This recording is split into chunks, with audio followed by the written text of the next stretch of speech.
Welcome to another episode of What is Hashimoto's with Dr. Martin Rutherford. To find out more on any of our topics, or for information on scheduling a consultation with Dr. Rutherford, please visit us at whatishashimoto's.com. And now, here's Dr. Rutherford. All right, so we've made it through the entire month of Hashimoto's, of April, Hashimoto's. And the last topic is one that comes up frequently, especially coming up a lot right now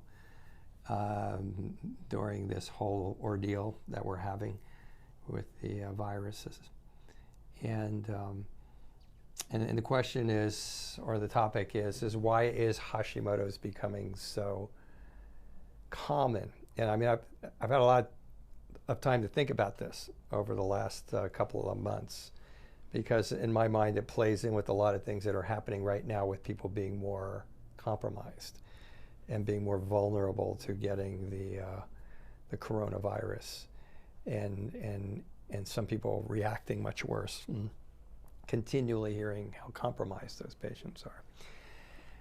It's really autoimmunity that's becoming more common. When I first got into practice, I was treating people who got well pretty quick, I was doing chiropractic, whether we was doing physiotherapy on them, whether we were giving them blood sugar diets, whether we were giving them supplements. I don't know, it was just like, okay, you're better, that's good, let's see you later. And back then, autoimmunity was basically MS. It was rheumatoid arthritis, lupus, Lou Gehrig disease, which is still very rare. It was these things. It was things that you know and grasp. But then it started to become understood that, and I do think it started with the thyroid. It started to become understood that the thyroid was actually, most hypothyroid was actually autoimmune thyroid. And the research on that is like irrefutable at this point in time. Even Mayo Clinic says 85 to 95% of all hypothyroids are Hashimoto's. But within the framework of being in practice during that time and seeing those patients and watching the explosion, I remember the group of doctors that I was with back then, we were all kind of like communicate with each other on board and go, does everybody have autoimmune? It was autoimmune at the time. And we were running autoimmune markers before anybody else was running them. They were telling us that we were crazy. And everybody was coming up. The ANAs were coming up on them. The antibodies were coming up. And then one of my mentors, said, let's test everybody for Hashimoto's. And I was resistant to it. Tested them. I tested the next 10 patients, and 7 of them had it. And I basically almost fell off of my chair, like, how could that be? So I think Hashimoto's kind of led the way to now, even in the medical community, they're embracing more and more that these mystery diseases, things that they can't put their finger on, could be autoimmune. And more and more autoimmune testing is being done. It's in its evolution, but the point is that we are developing autoimmunity as a common factor in our patient population, in our society. And I think, being my age and having gone through the 50s and the 60s and the 70s all the way up until today, had opportunity to watch the change in society. What challenges our immune systems? Our immune systems are amazing. It's like, how do you have a system that detects things that come into the body that don't belong there and either kill it or detox it without killing you? Think about that. Your immune system will attack a bacteria, a virus, that type of thing. But in theory, it shouldn't attack you, except in autoimmunity. And now all of a sudden it's attacking us. And it would appear, based on the evolution of what we understand we need to do to dampen the immune response, that it's societal. It is indeed more stress. It is indeed people not sleeping properly, people going to bed late, the advent of television. Like when we were kids, television was from like 6 to 11. And then there was 3 channels, and that was it. Too many distractions. Of course, there's the cell phones. But even long before that, there was kind of the 80s is when things ramped up, and people started going, wow, I work 40 hours. If I work 50 hours, I can get ahead faster. And televisions creating situations, and nightlife creating situations where people were more likely to stay up late, and our circadian rhythms are off, our sleep rhythms are off. Anybody knows anything about sleep knows that screws everything up. Society has changed. Relationships aren't what they used to be. People used to fight through them. The divorce rates were low. Now divorce rates are like, I believe it's like 50%. Don't hold me to that, but that's kind of what I have in my head. But it's high. It's high. Multiple relationships is difficult. Emotional trauma is rampant. Everybody comes in here is emotional trauma. Flares up stress hormones, damages tissue, sleep throws off circadian rhythm. Throw in the now pretty well-known mitigated foods, the mechanically, genetically modified foods that are now foods that our gut sees as maybe an antigen, as a foreign body that's tearing up our guts. Start looking into like gluten and nightshades and lectins, and some for some and some for others. But we're getting responses to these foods now. The foods aren't what they used to be, and they're harder to digest. And then sugar. We used to eat 2 pounds of sugar to 3 pounds of sugar a year 50 years ago. Now we eat 2 pounds to 3 pounds of sugar a week. It used to be like a confectionery that was really expensive, and it was a treat that you got on a certain time. Sugar's killing us. Sugars are killing us. We're beating up our intestines, so we're getting food sensitivities, and now we're getting these food sensitivities because our digestive processes are breaking down because of stress, and so we're getting we don't even know we have food sensitivities.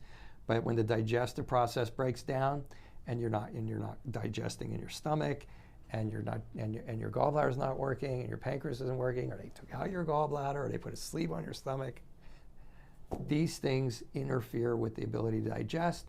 You now have a food particle that goes into your intestines and looks like a foreign body. So your immune system attacks it. Now everybody, your grandmother, has food sensitivities and or food allergies. So we have all of that. We have blood sugar all over the place. Who isn't diabetic today? People are overweight, so you have insulin surges, they go up, they go down. These are things that our bodies did not have to deal with. And once you start having that occur, once you start having that breakdown occur, now viruses, bacteria, molds, these types of things that didn't bother us before because, we're your kids, you heard it. You're out there, you're playing around, you're eating the dirt, in your mouth from somebody playing, and you're getting into there, and that's was creating a good immune response, a good immunity.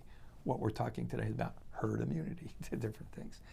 All of that is more it's more difficult for our immune system. Our immune systems are like now they're just like they're like going down. They're like going down. And they can't handle killing these things. Your hydrochloric acid in your stomach is supposed to kill these things before they ever get into your gut, these bacteria.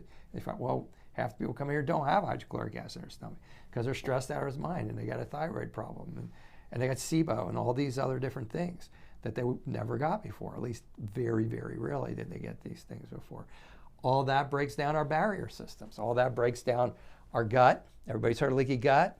But those of you who have bronchitis, asthma, just breaking down the barrier systems here, athletic asthma people, those types of things. People who've had concussions. Concussions, I'm sure, have always been around. But with what I'm talking about, the immune system in the brain is so much more difficult for the immune system in the brain to be able to dampen the inflammation there.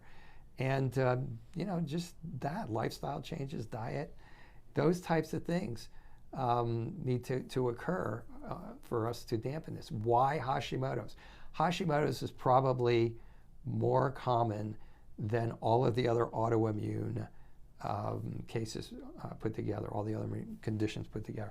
If you have Hashimoto's, You can have parietal cell antibodies, and you can have autoimmune gastritis, you can have autoimmune hepatitis, you can have polycystic ovarian syndrome, you can have celiac, you can have autoimmune antibodies against your cerebellum, you can have ulcerative colitis. I mean, usually you don't just have Hashimoto's. Rheumatoid arthritis is very closely related to Hashimoto's. So I think it's just because Hashimoto's is a thyroid, and the thyroid is what controls your metabolism, and it has receptor sites in every single cell in your body, every single cell. So no matter what happens in your physiology, no matter which of the other systems go off, they're going to affect your thyroid. If you get a little inflammation, it's going to affect your thyroid. If you get bad gut bacteria, it's going to flare up your immune system, and it's going to affect your thyroid. So I've never really thought that directly about it until I was presented that question. But that's how you think about it when a patient comes in, or that's how your doctor should be thinking about it when you come in. And Hashimoto's is a very complex thing.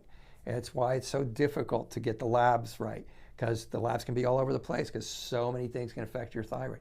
Blood sugar affects your thyroid, not even if you didn't have Hashimoto's. That's even possible. Stress affects your thyroid. So there's so many vicious cycles, but they all touch your thyroid, or they all touch your thyroid hormone in some way, shape, or form. So I'm pretty sure that that's a competent answer as to why Hashimoto's is explained. I'll tell you another thing. If you're a female and you have a mother and you have a sister and you have a daughter, there's a good chance two of them have Hashimoto's. And you have Hashimoto's, there's a good chance two of them have Hashimoto's. So it's creating genetic modifications that are being passed on. And so we're starting to see third generation Hashimoto's. I've seen now 2 in the last year and a half, 2 years. I've seen 2, and I don't treat a lot of kids. That's putting it mildly.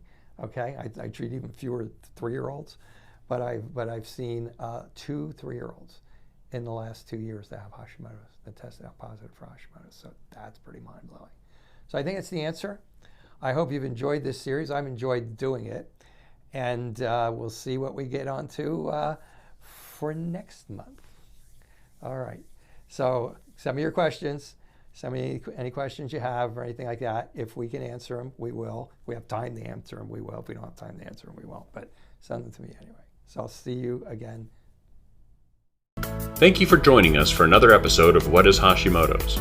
To find out more on any of our topics, or for information on scheduling a consultation with Dr. Rutherford, please visit us at whatishashimotos.com.